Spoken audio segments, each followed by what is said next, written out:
और मुसीबत के वक्त में खास तौर से करेंगे।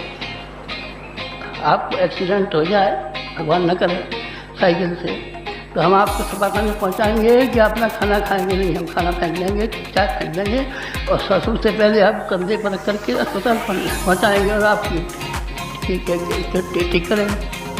ये हमारा वेद मूर्ति तपोनिष्ठ परम पूज्य गुरुदेव पंडित श्री राम शर्मा आचार्य जी की चमत्कारी प्रसंग भाग 15 प्रस्तुत है, जो आप बीती है और मेरे साथ जो दुर्घटना घटी उससे संबंधित है। चलिए गायत्री मंत्र से शुरू करते हैं। ओम भूर्भुवः स्वः तत्सवितुर्वरेण्यं भर्गो देवस्य धीमहि धियो यो न प्रचोदयात्। सभी गायत्री परिजन से अनुरोध है कि अधिक से अधिक लोगों को गायत्री परिवार से जोड़ने के लिए वीडियो को शेयर करें। यदि चैनल को सब्सक्राइब नहीं किए हैं तो चैनल को सब्सक्राइब कर बेल आइकन को दबा दें ताकि नए नए वीडियो का नोटिफिकेशन आप तक पहुंचता रहे। अपने ज़िला से राजधानी जाने के लिए सवेरे सवेरे सुबह में बस पकड़े। उस बस की खासियत ये थी कि बहुत तेज चलती थी और समय पर गंतव्य स्थान पर पहुंच जाती थी। उस बस में जाके हमने जगह ग्रहण किया। चूँकि हम थोड़ा लेट से पहुंचे थे इसलिए बस के बीच की रो में हमको जगह मिला। उस बस का जो कंडक्टर था वह हमारा भतीजा लगता था, तो उसने व्यवस्था करके हमको आगे में खिड़की की साइड से सीट दे दिया। खिड़की के बगल में बैठ गए और गायत्री मंत्र का जाप करने लगे। हमारा ये आदत है कि जब भी यात्रा करते हैं तो गायत्री मंत्र का जाप करते रहते हैं। बस मुश्किल से 60-65 किलोमीटर चली ही होगी कि एक ठेला वाले को बचाने के चक्कर में बस उलट गई। बस उलट गई तो हम अनुभव किए कि कुछ चीज़ें हमारे शरीर पर गिर रहा है। अब कोई सामान था या आदमी था हम तो देख नहीं पाए, क्योंकि बस ज्यों ही कल्टी तो ही हमारा आंख बंद होने लगा और एक तरह से कहिए कि हम आंख बंद होने के बाद हम सेंसलेस हो गए। अब कुछ ही पल के बाद मानो कि कोई बेहोश से होश में लाने के लिए सुई दे रहा हो।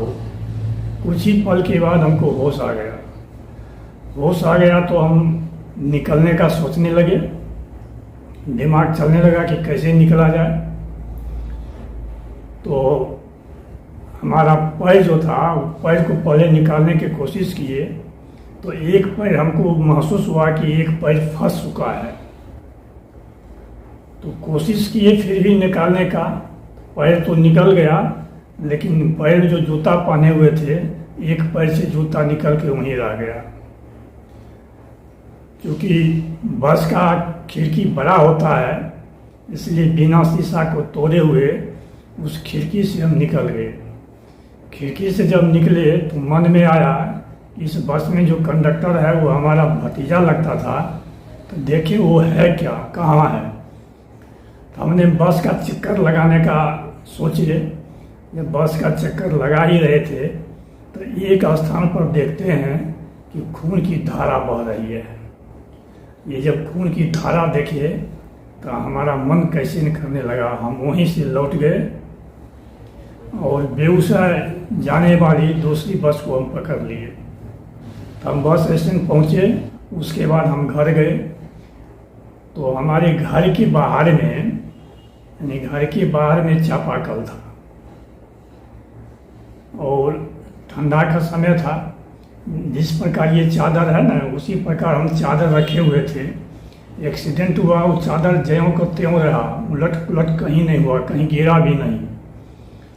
तो हमारे शर्ट में और चादर में हल्का हल्का कहीं कहीं खून लगा हुआ था और कहीं शरीर में कहीं कोई निशान नहीं, न खून का धब्बा, न कोई छिला हुआ, न कोई चोट। तो हम घर में आए तो घर के बाहर चापाकल था, वहाँ चापाकल में चुपचाप गए और जहाँ जहाँ खून का धब्बा था उसको बढ़िया तरह साफ करके घर में जाके कपड़ा बदल लिए। अपनी पत्नी को नहीं बताया कि ऐसी घटना हुई है। उसके 2 दिन 3 दिन या 4 दिन के बाद हम अपने घर के बाहर जो खुली जगह है वहाँ बैठ के किसी आदमी के साथ बातचीत कर रहे थे सवेरे सवेरे। तो हम देखते हैं कि हमारी माँ रोती हुई बिलखती हुई आ रही है। हम उठ के खड़ा हो गए, हम समझे नहीं कि आखिर ये बात क्या है। क्योंकि हमारे साथ एक्सीडेंट हुआ था, हम अपने घर में किसी को नहीं बताए तो गांव में रहने वाली माँ को कैसे पता चल जाएगा, ये हमारे दिमाग में आया नहीं। तो माँ कहती है बेटा ठीक हो ना, कहीं चोट तो नहीं लगा है। और ये जब बात सुनी हमारे घर में, बगल में ही थे हमारे घर में, जब पत्नी सुनी तो घर से निकल कर घर का जो गेट होता है वो गेट के सामने खड़ा होकर आँख से आंसू टपका रही है। इतने देर में देखते हैं कि पिताजी स्कूटर पर सवार होके किसी आदमी के साथ भी वो भी पहुंच गए। वो जब हमको देखते हैं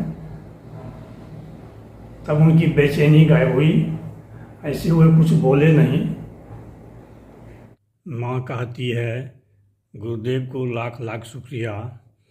हमने पूछा आखिर हुआ क्या है, तो माँ कहती है कि जब हम सुने कि तुम्हारा दुर्घटना हो गई है तो हम जब आ रहे थे तो हमको ऐसा लग रहा था कि गुरुदेव कह रहे हैं चिंता क्यों करती हो, कुछ नहीं हुआ है। हम उसके साथ खड़े थे। फिर हमने पूछा कि तुमको पता कैसे चला कि दुर्घटना हुई है, तो ये कहानी बताई। हमारे गांव का जो कंडक्टर था उसको चोट आया था तो वो हॉस्पिटलाइज हो गया था। तो उसके पिताजी आए उसको देखने के लिए, तो वो कहता क्या है हमारे बारे में कि चाचा भी बस में थे लेकिन उनका कहीं था पता नहीं है, कहाँ है नहीं है कोई पता नहीं है। यही बात जाके हमारे घर में उसके पिता बोल दिए। तब हमारी माँ और पिताजी चिंतित हो गए और दौड़े दौड़े हमारे यहाँ आए। इसी बुरी खबर सुन के पिताजी ये भी अनुमान नहीं लगा सके, 2 दिन 3 दिन 4 दिन हुआ है, अगर कोई बात होती तो सूचना मिल ही जाती। ऐसी बुरी खबर अगर कोई सुनता है उस वक्त दिमाग काम नहीं करता है। वही हमारे पिताजी के साथ माँ के साथ भी हुआ। कहने का मतलब ये है, ये श्योर है जब आपके साथ कोई दुर्घटना घटेगी तो गुरुदेव किसी न किसी रूप में आके साक्षात खड़े हो जाते हैं। इसलिए सभी भाई बंधुओं से अनुरोध है गुरुदेव से जुड़ें, उनका काम करें। तो वीडियो के अंत तक बने रहने के लिए धन्यवाद।